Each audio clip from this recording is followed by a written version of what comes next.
যে মা আমায় ছোট থেকে মায়ার জালে বন্দি রেখে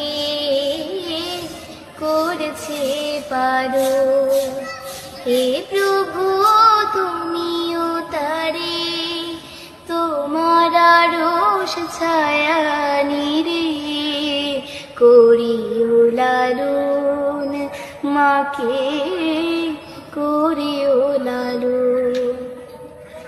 যে মা সদা আমার পাশে সুখে দুঃখে থাকতো বসে, সে মা যে আমায় ছেড়ে চলে গেছে তোমার কাছে, হে প্রভু তুলেছি হাত, তুমি তারে দাও না যা।